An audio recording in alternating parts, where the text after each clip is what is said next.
Well, it's another Wednesday, and happy Wednesday to everybody. And today, another day. Good morning, afternoon, evening, whatever time you're catching us at Let's Get Real. And today, we really do have some wisdom from the souls coming to us. Hi, Nicole. How are you doing today? I'm doing fabulous. It's just, it's like we finish one episode and the next thing we know, we're doing another. So it always excites me. Like when it gets to Monday and then Tuesday, and then when we have these amazing guests, I absolutely love it. And today's no different. We have an amazing guest. So tell everybody, but before we tell everybody, let's just remind everybody that the reason we're doing this is because we're trying to show how other people have made it through some of the struggles that they've had in life and how they sort of take on their genius and build things with it. So we're here to educate you, we're here to empower you, and most of all to share that there's a lot of wonderful people out there. And so today, who is our special guest? Well, I'll tell you what, I've had the opportunity to meet this lady via Zoom and do an interview with her myself, and she is the real deal. She's absolutely amazing.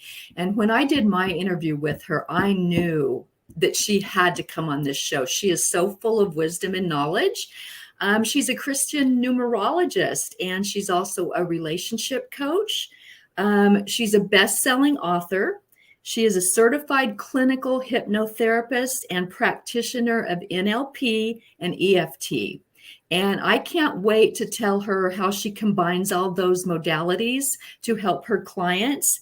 And what she says is she wants to create, let me see here if I can find this. She has just the most beautiful saying.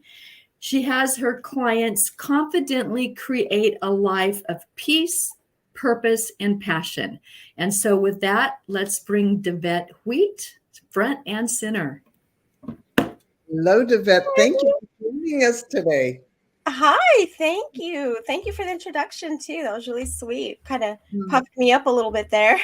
Oh, I'm just excited that you're on here. When I met you, the authenticity that you show, you're very, oh my goodness, I just absolutely loved you. So thank you so much for accepting this invitation to come on today. It's really special. Thank you for having me. I'm so excited to dive in and share and, just kind of girl chat with you guys and dig in. I'm excited. So first of all, I have now, it's my pleasure to now meet you because I've heard wonderful things about you, and I'm excited to find out how you began this journey, and where you're at now is, I'm sure, not where you started. So give us a little bit of wisdom into what your history is. Awesome, yeah. So I'm originally from Albuquerque, New Mexico, and I was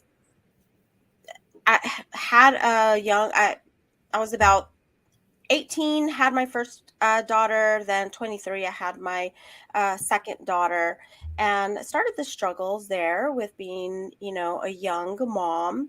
I did end up marrying the father of both, my daughters, and it was challenging. He was abusive. He was emotionally, physically abusive, and so that kind of started kind of my journey of growing up and really looking at life and what was important.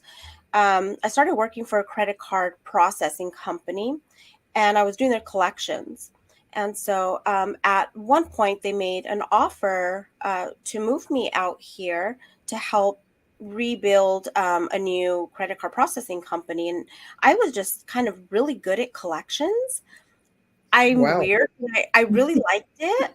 I would make friends with the people that I was collecting from, and I just kind of felt it easy to help them right through it. So moved here, and then I got introduced to numerology. I'd already kind of been curious about it and, heard about it, but a good friend of mine, we really dug deep into it. And so I was blown away. I was fascinated how accurate it was, how it described me, my daughters, my husband, who became my ex-husband quickly after moving here. I'm like, I'm not dealing with this. and I was blown away. So kind of one of the first things I asked was, what does the Bible say about numerology? And it dawned on me, the Bible uses really numerology throughout scripture from beginning to end. There is a number system and it has a meaning. It's not random. I mean, there were times in the Bible that God would change somebody's name when he would set them on a new mission, right? So I started thinking, why would that matter if it didn't really matter? So for the past 20 years, I've really have just gone headfirst into it, and I'm just blown away and fascinated. One of the first things I did after, my daughters and doing my numerology and just really seeing how different and how much it made sense was I started applying it in collections, because I was collecting anywhere from like $30 to like $300,000 from business owners that didn't want to pay. And I completely understood why. But that was my job. I had to motivate them to pay. So I would pull their file and I would figure out their numerology, and I would know exactly what they needed and how to motivate them to pay. And it's so funny because I made such good friends from the people I collected from. I've gotten into business opportunities. I've been to a wedding. I've been invited to like family gatherings. We've met for dinner. And it's so funny because these are people that I collected from, but it was in understanding really their, numerology, where they were coming from, what inspired them versus what they were telling me. I could really kind of see deeper under the skin, and so I then just kind of started applying it as I began a coaching career, and it just got me really to the root of my client and what they were needing, and how to frame things in a way that would motivate them or make sense for them to make a change or adjust in a certain way. So that's amazing. I've never even heard of anything like that. So do you just take their birth date to find their life path and apply it to how you're dealing with them over the phone? How do you work that? Yeah, so there's so many facets to numerology, right? You break down the name, there's like, your destiny and your heart's desire and your, expression, and all those things are like really amazing. But the thing that matters the most, and really all you need to know, is their life path number. And it's really from their full birth date. So if you have their full birth date, month, day, year, you can figure out what their life path is, and it really tells the most about a person. Like digging in and breaking down their name and all that good stuff is valuable, and it just goes deeper. But to really connect with someone, you really just need their birth date. So I kind of got master at just asking for birthdays, like, hey, what's your birthday, or oh, today's your birthday, what year were you born? And I'd ask, what characteristics are you getting about the person? Where they're coming from, their ultimate, what they need to really be happy, what drives them. For example, I cannot watch a Dateline episode without wanting to break down this person's, number. I'm like, what is this person? So I'm gonna do a live later today about the Idaho murders, right? So the Brian, the guy that actually murdered, and I'm just using this for an example. He allegedly murdered, right? He still he hasn't gone through trial yet. We get that. But he's a one life path. And so what that tells me is that he needed to be number one. He needed to be first. He needed to feel like he was the best. And he was constantly bullied. He was shunned. He was not given any type of attention. Ones also struggle with anger. Like that's their kind of Achilles heel. Another one life path was Brian, the one that had killed another Brian, who killed Gabby Petit. What was her name? I remember her. It was in Utah. It was the younger girl in Utah, right? Yeah, they went camping, and so her, breaking down, I can kind of get an idea of the relationship, because she is the type that's fun, freedom, adventure, who even likes drama. So I can imagine she probably triggered him a lot, and being a 1, it's easy for him to snap out of anger. So what it tells me is really their motivating factors, like what they're needing and what those triggers might be. Like if a 1 is not feeling like they're number 1, that's what they desire. That's what they need. But hold on, how do you break it down to a 1? Like you're taking the entire birthday month and I'm presuming you add them together. So if somebody, let's say, is like, I'm an 11, is my month is, or my day is 11, my month is 5. You add all these together, right? Including the 19, 70, including the 1 plus the 9 plus the 7. Yeah.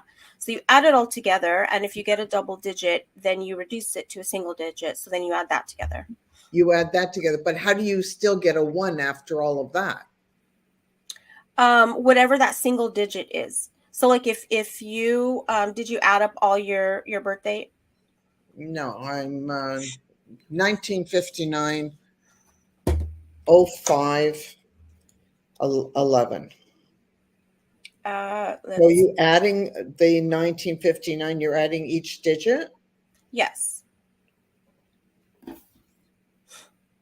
What month did you say? 11? No, 05. 05. And then day 11. Oh, me too. On March 11. Yeah. And 1959. Okay. So you would add the 5, right? Month plus the 1 plus 1 plus 1 plus 9 plus 5 plus 9. Okay. So that would equal 31. So then you would add the 3 plus the 1, and that would be a 4. So that would mean you're a 4 life path. So a 4 are they're the natural builders. They're the natural teachers. You can learn a lot from a 4. They need security and stability and, organization. They're like a table with 4 corners. They're stable, and they like to build. They like to find something and like build from it or create from it. They like to teach. They see the whole picture. So they tend to sometimes to people appear as like negative, only because they see like the whole, picture. They don't want to wear the rose-colored glasses. They want reality. They want to see the good, the bad, the ugly, and they're going to tell you how it is. Glenda, Yeah, she literally has your number. Wow, she does. And I'm an 8. So who am I? Someone tell me. So the energy behind it, right? As an 8 life path is 8 is actually the money number. They either do really well with money or they struggle with money, but it's kind of like there's a money conversation. They're the natural executives. They like to be in control. They can be workaholics. 8s tend to have to learn to stop and smell the roses, because they want to do so well by their family and provide all the finer things, but they can kind of get lost in that. 8s tend to have like a lust for life. They want to experience the travel and the finer things, the quality. They tend to like quality versus quantity. They struggle sometimes like with control. They need to, they want everything to be just perfect, and they have to sometimes remember, okay, I don't have control over this situation, and that's okay. I can control how I feel or what's going on inside. But that's so amazing that literally the day you're born, your life is kind of set out before you, Yeah, and if you think about it, everything is numbers. Oh yeah. Everything. And I've never really been good at numbers. And so when I read about all this, like the secrets of the universe or 369, and what do things like that mean? How are our numbers, everywhere? How do they create? How do they? Yeah, and there's a lot of nationalities that, like, I know the Chinese, like their love numbers, like an 8 is a huge number for them. So there's certain people that are really stuck on the numbers, and certain people that won't buy a piece of property because it's the wrong number. Yeah, it's really interesting. I mean, I know, like Disney, for example, the opening day of Disneyland, Walt Disney was so adamant about that date. And I'm not sure exactly, why that date in particular, but he was so adamant about it that when they opened the doors, it wasn't even ready. The cement was still fresh on the sidewalk. And when you go to Disneyland, you can still see some of the fresh footprints that kind of like sunk in a little bit, because he was like that adamant um, about it. And I just think it's kind of an untapped language, in a sense of, numbers are more than just to, calculate or weigh or measure. I mean, there's actually an energy behind it, a vibrational frequency that can be felt. And uh, especially, and which is why too, like, I love being a Christian numerologist, because I am a Christian, and usually you don't see Christians practicing numerology, and numerologists are rarely ever Christian. But they both go hand in hand. I mean, if numbers are energy, and I believe that God made everything, well, God made it. And there are many examples, even in the Bible, where he says that he's laid out a path for you. He formed you for a reason. You're here for a reason. And I feel like numerology is kind of like that, that music, sheet that is, everybody kind of comes in and has a purpose, and there's a rhyme and a reason to it. I think people get lost when you're born in a family and you're a musician, and you want to play an instrument, but you are born into a family of doctors, and Yeah. you're kind of being forced into, now you think you need to be a doctor, but that's not That's not who what you you're are. Yeah. Exactly. So to understand that has even given me an amazing relationship with my daughters. Um, Seeing how different they are, I am with them in different ways. My older daughter, she's a 3 life path, and 3s are the creative. They're the fashionistas. They like to decorate and make things look good. They're the class clowns.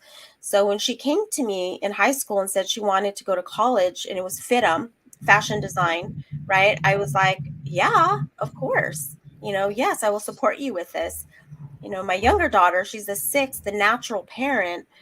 She's the one that I have helped. I mean, she's making homemade tamales right now. She was up late last night making the masa for the tamales, the meat, like everything from scratch, because that's like her personality. So That's so interesting. Now, when you're working with a client, say a woman, and you're trying to counsel her on something, would you take if you have her number, would you take her significant other or her husband or boyfriend? Would you take the numbers? Would you ever tell someone, look, this number doesn't go with that number? Are there certain numbers that literally oppose one another? Or does everything, can it kind of meld into a harmonious relationship? Or are there opposing numbers, I guess, is what I would like to know. there are, and I think there's a lot that comes into place too. You know, where you were raised, the family you grew up in. I mean, all those conditions that you were brought up with. Um, but at the core, whenever I'm working with a woman, I absolutely always do everybody's number in their life. I want to know their significant other, their children, because it gives us like a bird's eye view. Because a lot of the struggle, a lot of other numerologists, they focus on that person, right? And that's great. That's fine. You get that person, but usually the frustration, the anxiety, all the other things are also coming from the people around them. So understanding and them understanding the difference and the challenges, it's easier to make sense of it. And, okay, I'm not crazy. This person just communicates differently than me, and it makes sense why they're not understanding me and I'm not understanding them. Well, I Um, guess it sort of also comes into, there's all different levels of, of how people love to love, so everybody's got their own love patterns, right? How they can see it. Some people want the touch, some people need the verbal discussions, and everybody's got their own languages, and right, this is all saying the same type of thing. So and it makes a lot of sense, because none of us are living on an island, and we're all surrounded by loved ones, friends, and so forth. So it's how everybody else communicates. Now you are also part doing a lot of you're not just a numerologist. You also have some other gifts that Nicole had mentioned just before we started out. Can you touch base on some of your other gifts? So telling us, so you're not simply using your numerology to be guiding people through. You're right. also using other areas as well. What are they? Absolutely. Yeah, I definitely utilize the other modalities of hypnotherapy, neuro-linguistic programming, emotional freedom technique, which there's a lot of other practitioners out there that are very gifted and doing amazing. I bring in the numerology aspect, which kind of sets me apart a little bit, because that helps me really hone in. I really get what they need.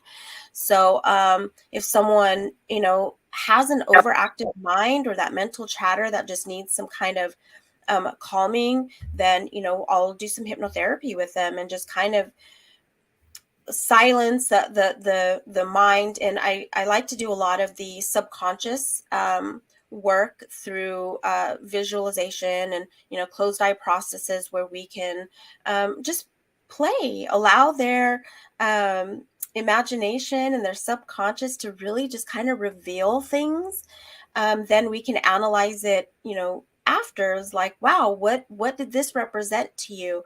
And sometimes things come up that you really have to dig in through the subconscious to reveal these things, because the conscious mind isn't going to. It's going to protect you.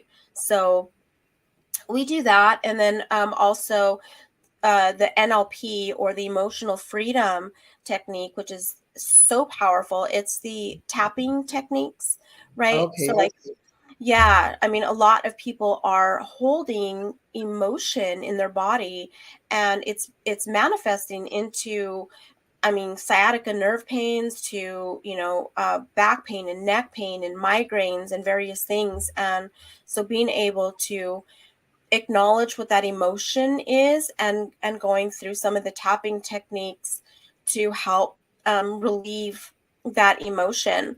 Um, there was one girl, and this is how powerful it is. Me and my daughter, we thought she was going into labor, and so we were like at the hospital. And there was a girl. We were in the waiting room. There was a girl in the waiting room. She was probably 17, 16, 17, and she was screaming with pain. And I mean, you couldn't ignore it. Oh my gosh, we just felt so bad for this girl. And so finally, I asked the mom kind of what was going on, and she said, I keep bringing her back here, and they can't figure out what's wrong with her. Nothing is wrong with her. And she was like in bad stomach pain. So I asked the mom if I could work with her a little bit, and she's like, sure. So I asked the girl if there was an emotion that she could tie to that stomach pain, what would it be? And she said fear, right? And she's like saying this while she's trying to catch her breath and just like looking for any type of relief. So we started doing the tapping and acknowledging, even though I have this fear, I deeply and completely love and accept myself, and I'm safe. And I didn't do any numerology, with her, but just acknowledging the fear. It was like on a 10. When I had asked her on a scale of 1 to 10, I mean, I didn't even need to ask her. It was clear it was a 10. But we started bringing it down to about a 6.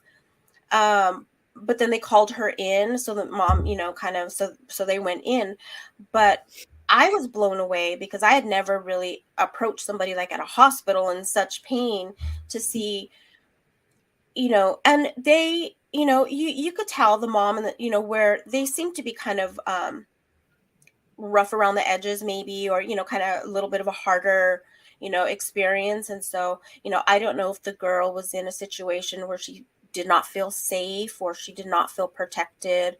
But it just showed the power of how that emotion, she's holding it. And so I do a lot of the EFT, the emotional freedom technique, as well, while we're releasing and acknowledging good and positive things. Then that's where the numerology comes in too, because then I can help, you are number one, you are the best of the best. And, there's no better you than you, and helping them to kind of reframe that in their mind.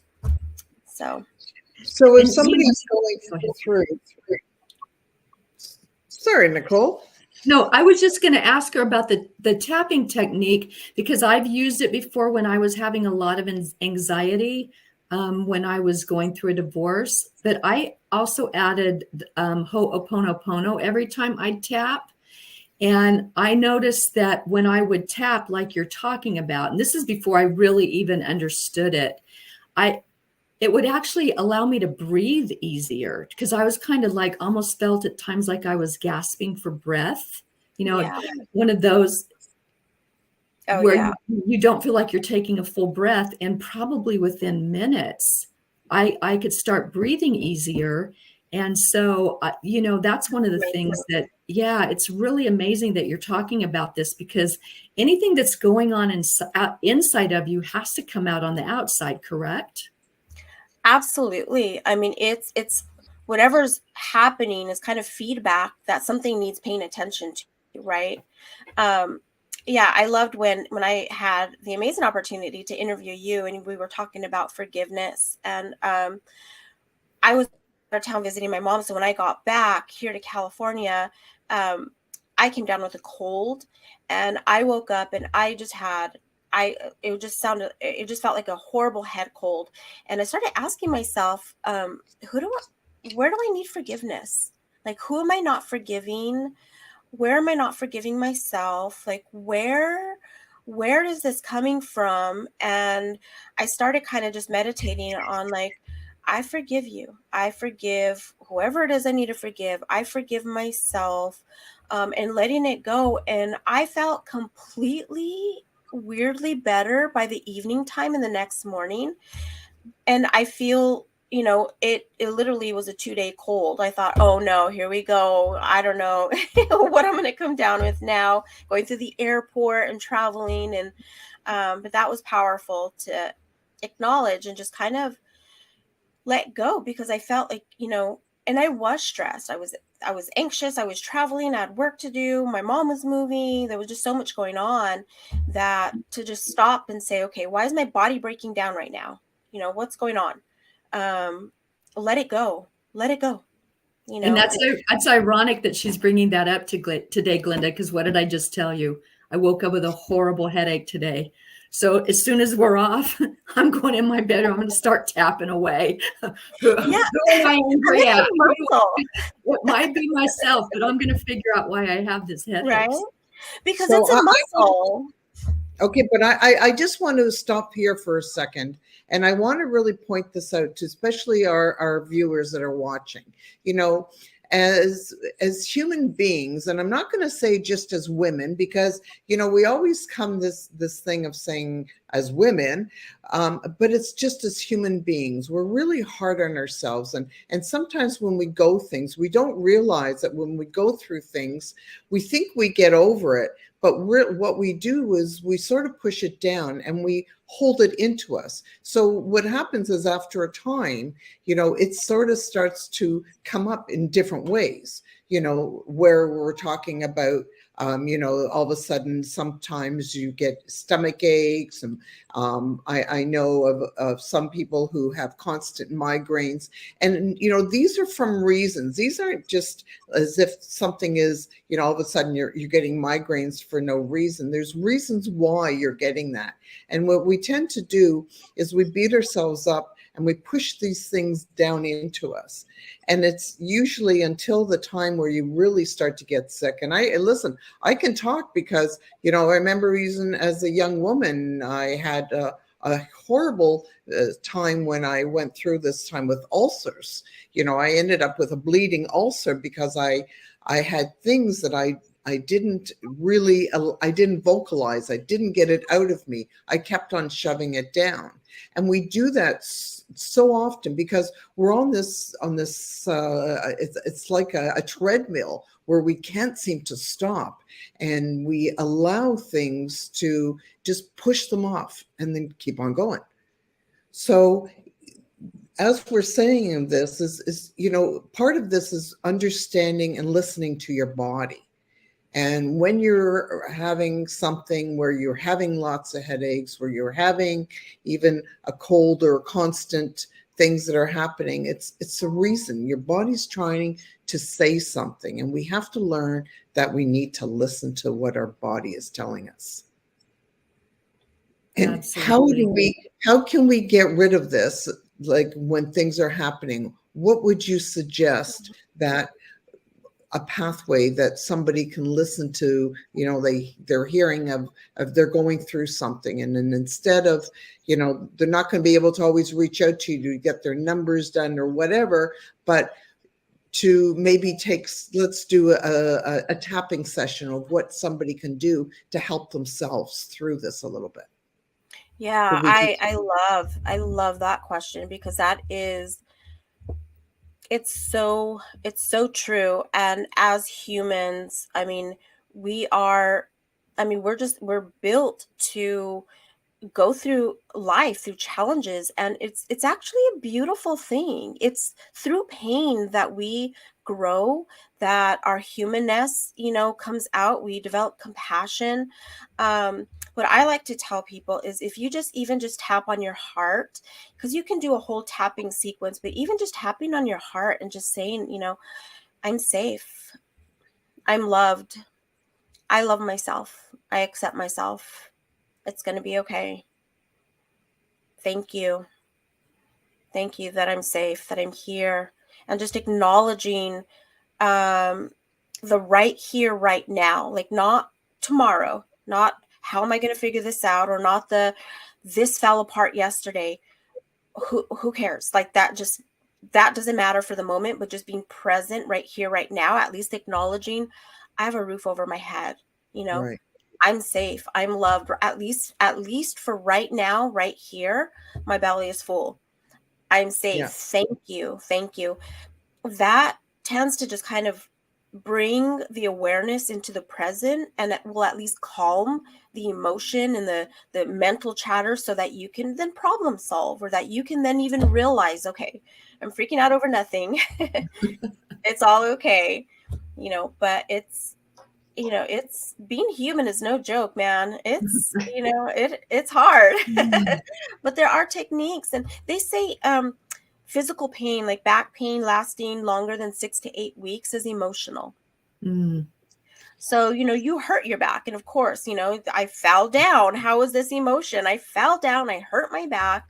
Okay, great. Well, if you're now passing 8 weeks and you're still suffering from back pain, then you want to ask yourself, what emotion is tied from that back pain? Maybe me and my partner just got in a horrible fight, and I ran out the door and I slipped and I fell. Well, now you're holding that emotion, maybe of that fight. Maybe there was some horrible words said to each other. Yeah. And now that is like solidified in your back. So now, okay, your back is healing, but now you got to deal with the emotion that kind of cemented it right there. So yeah, asking those questions. Yes, and tuning into when Go ahead, Glenda. Yeah, no, I was just saying, tuning into when that time happens. Like I didn't realize till we had another person come on, and we were talking about, when things happen to you as a child, and they were very spiritual, and that something came as and I realize that I've seen this through the years, but when something dramatic happens as a child, we sometimes don't even think of it. And then if you start thinking like, my dad would never, when I was a child, I think I got hit once in my life. I always pushed things. But what he would do is he would yell at me, and he would yell at me in a way that he would scare the daylights out of me. But I didn't realize through the years it was something that was held inside of me that I never really realized until many years later. So things happen to us that we hold into us and we don't put much attention onto it. But it does. Those are ways when sometimes we can be triggered by something else, and it actually starts from there. Right. Yeah, and those triggers show you what needs healing. Right. If you're triggered by something, then it's like, okay, where do I need healing from this? Like, what happened? Right. And it usually does stem from a young age. It all stems from a young age that you first experience fear and sadness and disappointment and stuff. But then life builds on it, and you think that you need to, deal with the breakup, which you do, but really getting to the root of it and dealing with like the parents' divorce, because maybe that is actually what's at the root. Um, but yeah, triggers definitely need to be paid attention to, and identified as what needs healing there. Um, and I think we're stepping into a day and age, I hope, that all these conversations we're having and all this light work that's being done, that we can find better and easier ways to heal those wounds. So hurt people, right? So if we can learn Yeah. to heal those wounds and um, rise above that and really come into love and acceptance and um, confidence and self-esteem, and just being able to serve others. I think that hopefully we're stepping into that. It's Well, about time. yeah, I'm tired of seeing, like, I do see a change in the world. I see a change in a different way. I've seen some very mean peoples growing up. I have two brothers with special needs, and I saw while I was growing up some very meanness. And I see a lot more understanding now in our world than it ever was. Now, we still got a ways to go. You hearing, that we've gone through in the news of all the bullying and things like that. So it's starting to come around a little bit more. But yes, there's not enough kindness, compassion, as far as, well, I just think it would be a much better world if one person would just help another person, and instead of always wondering if it can be for me. It's the Right. me.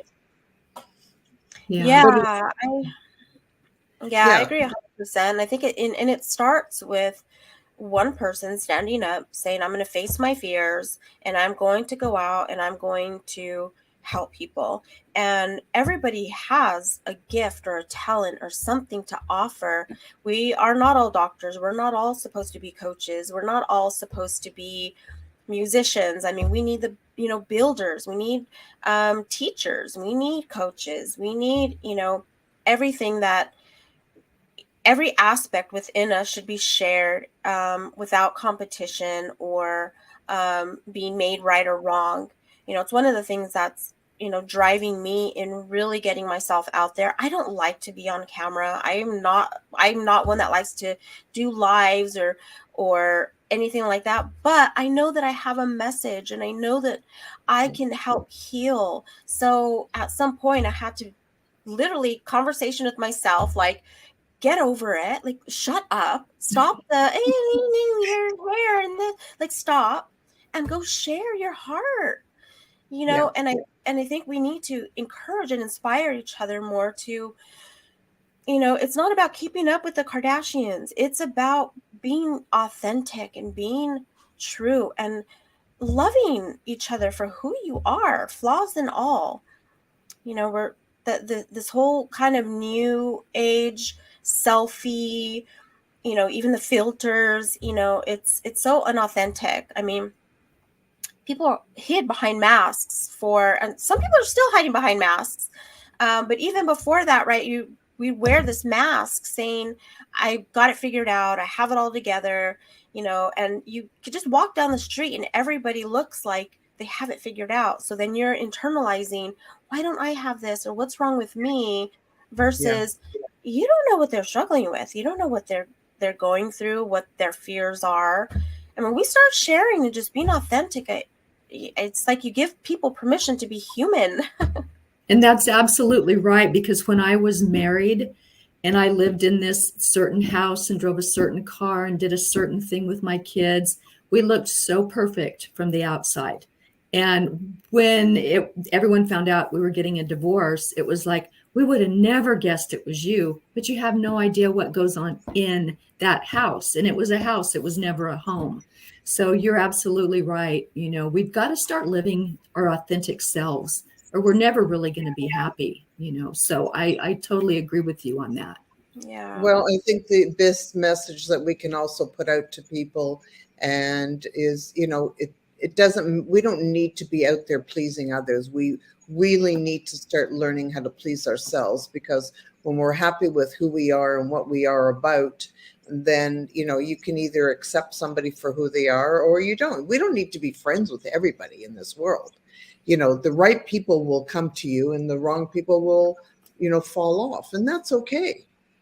Absolutely. It is. Yeah. But we can always be kind, right? I mean, Yes. I'm one that I do not, I have a lot of friends, but they're at a distance in a sense. I love spending time alone. I love going for walks. I love just reading books. And, I don't want to go out. I don't want to go, New Year's Eve, I stayed in, and that's just like me. And that's okay. I used to feel pressured. Well, what are they going to think? Or they're going to think, that I don't want to hang out with them. And I love what you're saying, Glenda, because that's so true. I had to get over people pleasing, sacrificing what I wanted just to make everybody else happy, to come home to be frustrated, and instead of saying it's okay if I don't go out on New Year's, I want to stay home, have a glass of wine, watch some Dateline, and I'm good. Okay, I've heard Dateline twice today. You must be a fan. She can figure out everything and know the ending before it happens. What's going on? That's so funny. And I want to hear about NLP. I'm not certified in it, but I have taken the classes twice now. And it's pretty intense. And I saw some really amazing results when I took those classes. Tell me how you weave that into your healing. Yeah, so I feel like NLP it's kind of a way of like mind trickery in a sense. It's a way to like reframe, and it's simple in the sense of distracting the conscious mind, and being able to, I think, just kind of reframe things, right? Like if you're going to do an exercise of your wanting to let go of a habit or an addiction, playing with the mind in the sense of, okay, now visualizing it, um, and something else that you want to replace it with, changing the color, right? It being big and bright. And now your mind, this is how you see it. And then now switching places to like, let's say a cookie that you want to stop eating these cookies, and you want to go for this, carrots. Tricking your mind into thinking, okay, visualizing the cookie big and now it's small and turning black and white, and this other thing coming and it's big, and pretending, allowing your body to feel the emotion of like, I actually like it. It's actually not that bad. I don't have to eat it every day, but wow, God gave me these carrots for a reason. I mean, to help my eyesight, and it's just kind of like playing with the mind.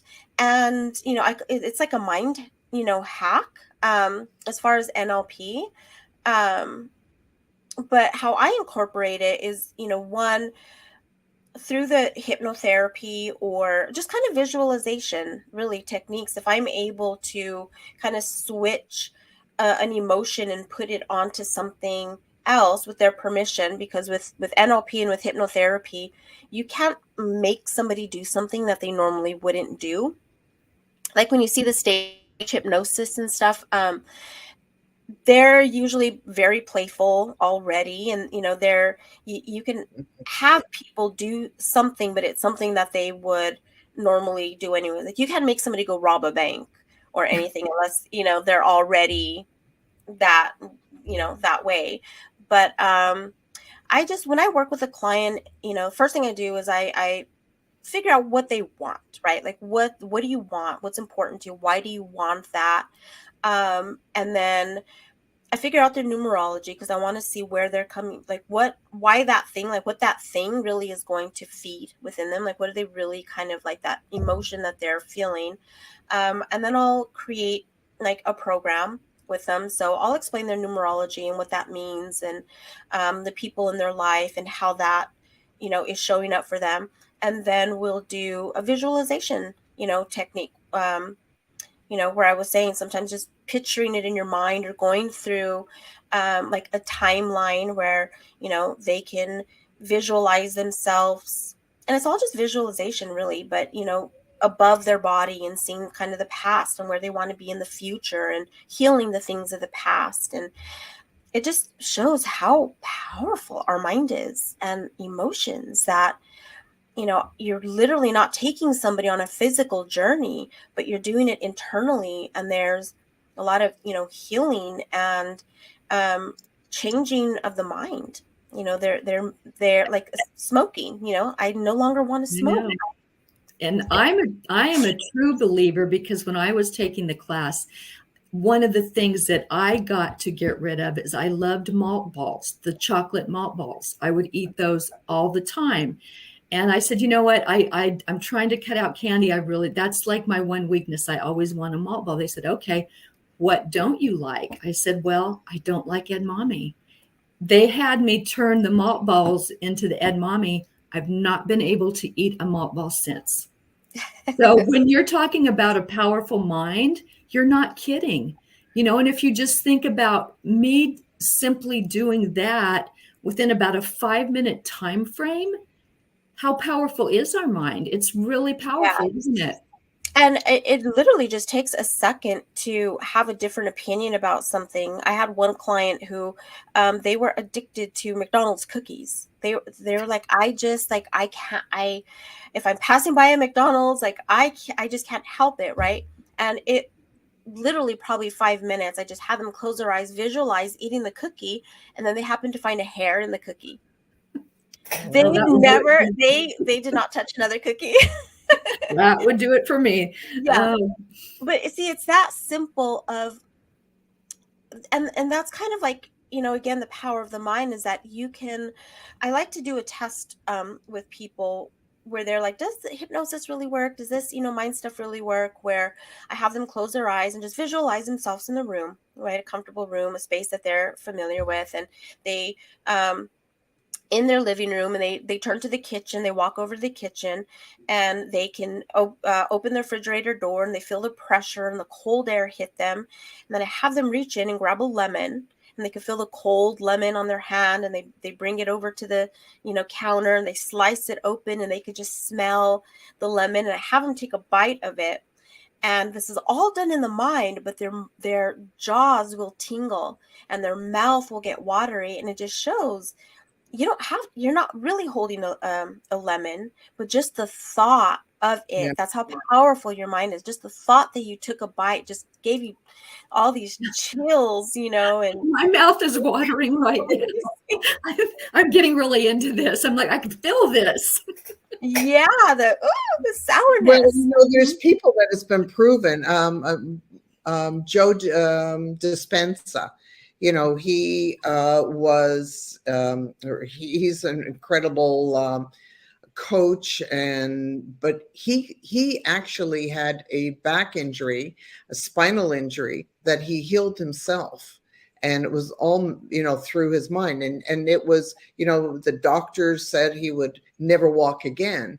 And through all of his doing his own ways of doing it, he healed himself. And today he's, you know, he's a legend.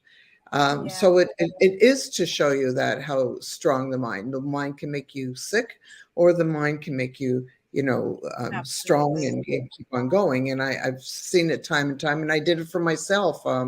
You know, recently I was in I had a very bad injury, and I just, I didn't accept anything else. I knew I was going to walk, and that was the end of it. And, you know, so your mind can either make you or break you. It's one way or other. But, and Yeah, then, and so, you know, again, you know, of people that are sitting back and watching and thinking, well, I don't think I can do this. Well, you know, if you think that way, then you won't be able to do it, because it's true. If you think you can, you can. If you think you can't, you're beat. So it's how you think. Attitude is everything in life. absolutely. And you know, I would so love to see everybody that watches this understand their power, but understand, you know, the medicines that were being prescribed just really mask this. What you're talking about, Davette, gets rid of it, changes it, you know, morphs it. And I just think that's so beneficial to us as humans to be able to understand how powerful we are within ourselves. And if that's the one message that I wish everyone knew, because it would change all of us forever. Absolutely. And if you think about the water experiments, right, done Mhm. by Masaru Emoto, right, the Japanese scientist who tested Yes. water crystals, I mean, just Yeah. intention, verbal, you know, verbally speaking, I love you versus I hate you, to water change the molecular structure of that water. And we are 75, 80% water. So when we are saying these negative things, our body is reacting to it. If you're saying, constantly saying, my back hurts, my back hurts, my back hurts, well, you're okay. Your back is like, fine, you know, your back I'll give hurts, I'll you know, give you what you want. exactly. Versus like, okay, my back is getting better, or I'm healing. My back is healing. You know, if someone says, hey, how's your back? Oh, it's healing. Versus, oh, it's broken in 100 places, you know, and words are powerful. I mean, you know, going back Could you to repeat that again? words are powerful, Power. right? I mean, even the Bible says in the beginning was the word, right? Before I mean, at anything. the very beginning, God said, and it was so. God said, let there be light. God, you know, from that's how powerful words are. I mean, the word abracadabra, it's a Greek word meaning I speak what I create, right? In Oh, I didn't know school, that. I love yeah. that. If you think about it, in school, you take spelling, Right. right? I mean, you know, you're spelling, you're speaking words, you're learning to read and write. They're powerful. And I think there are some, you know, probably people in power that don't want all of humanity to know the power that we have, because then we are not going to be fearful, or we're not going to be put, you know, into a corner or a box. But, you know, fear is, it's the worst. I mean, fear will just really break you apart. But knowing that you have the power, our body has a natural ability to heal itself, and you have the power to do that. Well, and remember, we have to remember what fear really does mean, right? It's false evidence appearing real. So Exactly. it is nothing. We perceive, and that's the whole thing. Is part of life is what we perceive. So when we perceive things that are going to be scary or hard, bless you, Thank and if we think that's going to happen, then it really does. But the same thing is yeah, words can hurt. They can hurt yourself, and then they can hurt others. you. So, you know, Absolutely. think before you speak. Think before you speak even out loud to yourself. What are you actually saying to yourself? Yeah, and Yeah, that's true. You can be self-depreciating to yourself and not even realize it. Sometimes even if you're just thinking away, oh man, I'm not able to do this, or I can't do this, you won't be able to do it. You know, sometimes if I get stuck, I just go lay down for like 5 minutes, like, you've got this, you can do this. When you get up, it's going to come right to you. You're going to know exactly what to do and how to do it. Boom, done. absolutely. And get this, through the power of hypnosis, right? A lot of people are scared of hypnosis. but everybody's hypnotized all the time. Hypnosis is just being in a trance state, right? So, and this is where change is made on the subconscious level when you can silence or kind of calm the conscious mind. For example, a movie, you're in hypnosis. You know that they're acting, but yet you're crying or you're excited or you're on edge or you're fearful. That's a state of hypnosis. So when you're driving in your car and your mind is distracted, subconsciously you are taking in the music lyrics, you're taking in whatever's on the billboards.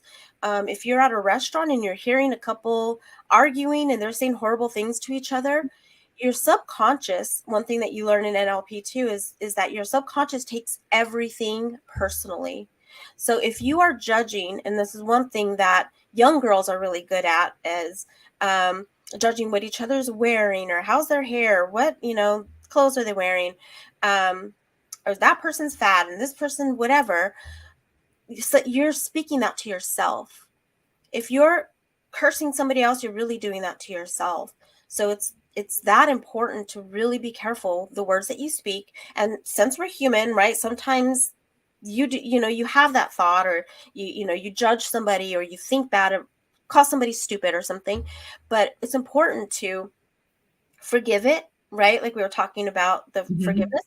Okay, I forgive myself for saying that. I forgive that person for what they said to me, and saying something different, because the positive is actually more powerful. So, okay, no, you know what? That person is beautiful. Or you know what? My thick thighs I love my thick thighs. Speaking what the opposite of what is negative. If you catch yourself, just, okay, forgive yourself for it. And then now give it something positive, feed into it. And it's a muscle. It's just a muscle that needs to be exercised, because once you're in that flow of it, life becomes magical, because now you're just seeing the good in everything, and nothing but good is just being showered on you. So true.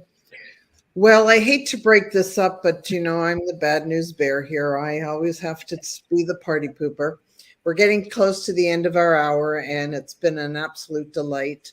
And before we head off, can you tell how people can find you?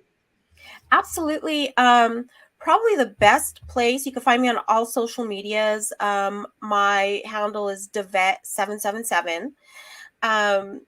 You could go to my website, which is davette.net. And I have an upcoming numerology workshop on the 27th. It's only going to be about a 90-minute, but I'm going to dive into really what is numerology and figuring out your life path, and relationships, just in time for Valentine's Day. But the relationships with your significant other, your children, yourself, even I talked about collections, right? Like, it's important to understand that part. So I have that coming up that you can go to davette.net and register for.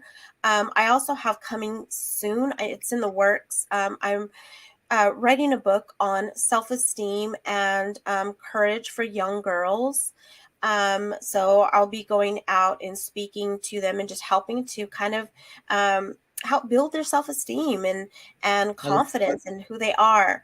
So that will be coming out by the end of the month. It should be on Amazon, and it'll be a workbook. But you can contact me, also for that, because I want to do some speaking and come in and doing some free workshops, for these girls too, and just kind of get their mind in the right place, and loving who they are, and the sisterhood that we are, and supporting each other. So, yeah. Well, we're all in the sisterhood. That's what to me, life is supposed to be about. Yeah. So thank you very much for joining us today. It's been an absolute pleasure. And Nicole, we always know you have to give us your wise words for today. I just have to give wise words. You're going to watch this, and there's 3 of us that understand how powerful we are. And just to give you an example, is I didn't understand my power till I started doing Let's Get Real with Glenda. And it just dawned on me that this is something I can do, not only to help people, but to make people aware of getting rid of limitations. And then I meet people like